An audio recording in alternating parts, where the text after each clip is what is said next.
2, 3, raconte!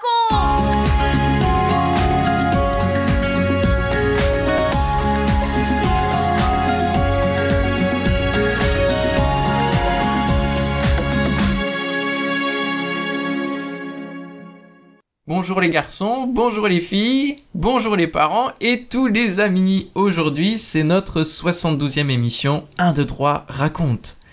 Pendant des mois, les disciples Matthieu, Jean, Pierre, Thomas et les autres ont passé des moments formidables avec Jésus. Tu te souviens de tous les miracles qu'ils ont vus? Mais les derniers événements les ont beaucoup bousculés. L'ambiance a changé. Les uns sont heureux, d'autres plutôt tristes. L'un d'eux n'arrive pas à croire ce qu'on lui dit. Pierre est malheureux, il repense à ce qu'il a fait et il a honte. Mais je ne t'en dis pas plus. Écoute bien et tu pourras répondre à ma question « Qu'est-ce que Jésus fait ?» Tu trouveras ce récit dans l'évangile de Jean au chapitre 21 pour t'aider à répondre. 1, 2, 3, raconte! Quand Jésus est apparu aux disciples, le dimanche soir de Pâques, il y avait un absent. Alors, les autres lui ont raconté ce qui s'était passé. Thomas, Thomas, nous avons vu le Seigneur. Oui, on l'a vu, Thomas. Il est ressuscité. Ah, ce n'est pas possible. Moi, tant que je n'aurai pas vu de mes propres yeux la marque des clous dans ses mains, que je n'y aurai pas enfoncé mon doigt et que je n'aurai pas mis ma main dans son côté, je ne croirai pas. 8 jours plus tard, les voilà à nouveau réunis dans la même pièce fermée à clé. Soudain, Jésus est là, debout, au milieu d'eux. Il s'adresse à un disciple en particulier.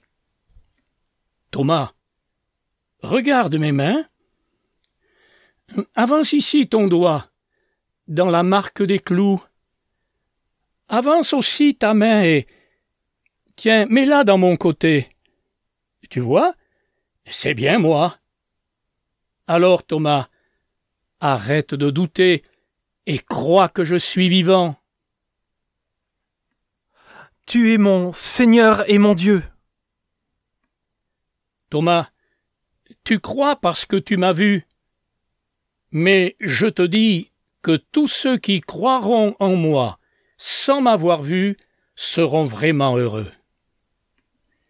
Un peu plus tard, ils reviennent en Galilée. Quelques-uns se retrouvent au bord du lac de Tibériade. Pierre dit « Ce soir, je vais pêcher. On vient avec toi. » Moi aussi, je viens. Oui, Alors, ils partent pour une nuit complète. Ils vont jeter et jeter encore les filets.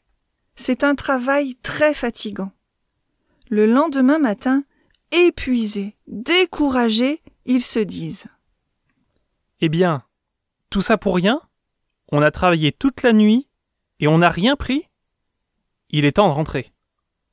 Maintenant que le soleil se lève, c'est fini. » Ils aperçoivent un homme là-bas, debout sur le rivage. Il leur dit « Alors, les amis, avez-vous pris du poisson? » « Non! Rien du tout! »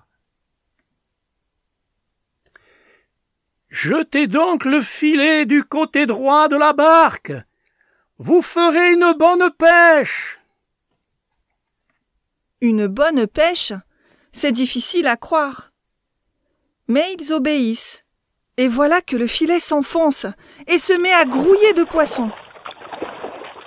Mais c'est incroyable!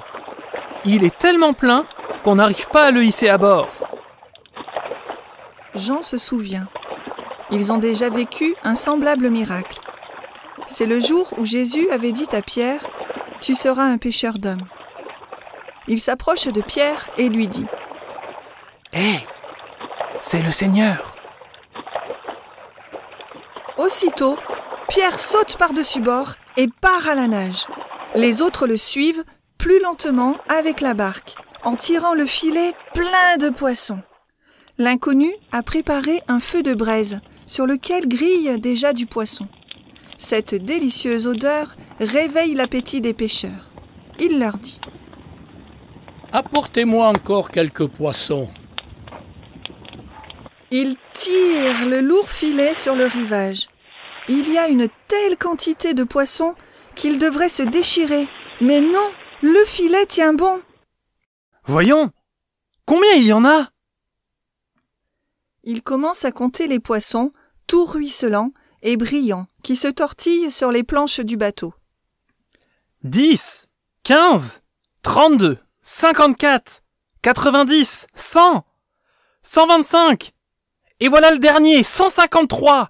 153 gros poissons. L'homme les appelle. Allez, venez manger maintenant, c'est prêt. Il leur donne le pain et le poisson qu'il a fait cuire pour eux. Personne ne lui demande « Mais qui es-tu » Ils l'ont tous reconnu. C'est la 3e fois que Jésus se montre à eux depuis qu'il est ressuscité.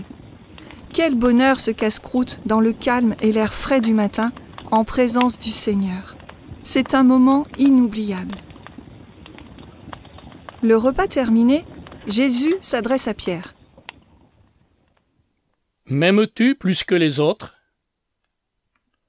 Oui, Seigneur, tu sais que je t'aime.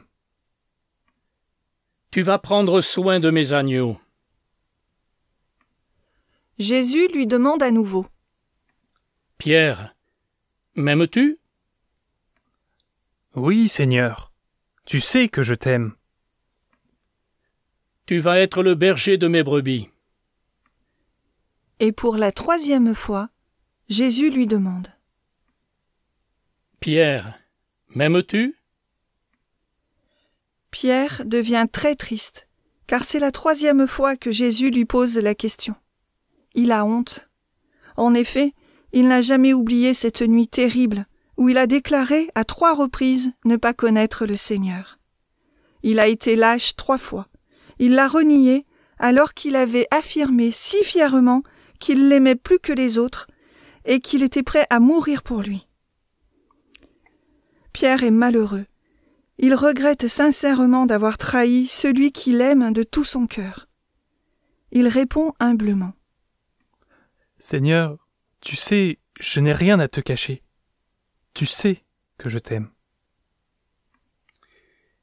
Jusque-là, tu faisais ce que tu voulais, Pierre. Tu allais où tu voulais. Mais je sais que maintenant, tu es prêt à m'obéir et à me servir. J'ai une mission pour toi. Tu seras un pêcheur d'hommes.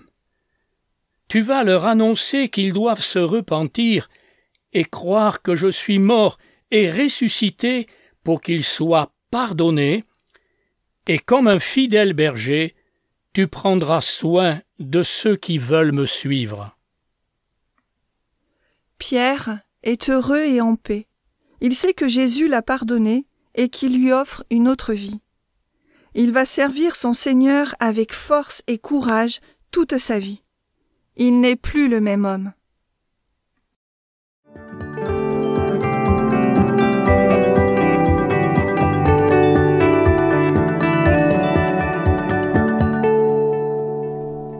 Un, 2, 3, 4. Et toi, et moi. Benji nous a demandé « Qu'est-ce que Jésus fait ?» Ah, je ne suis pas sûre que tu te souviennes de tout. Alors voilà, je vais te proposer quelque chose. Soit tu réponds tout de suite, soit tu écoutes l'histoire une 2e fois, ou tu la relis, et puis tu écris ce que Jésus a fait au fur et à mesure du déroulement. Tu peux aussi le faire oralement. Et puis, si vous êtes plusieurs, eh bien alors chacun peut répondre à tour de rôle. Avant de terminer, je laisse sur ton cœur la question que Jésus a posée à Pierre. Il lui a dit « M'aimes-tu » À toi d'y répondre. «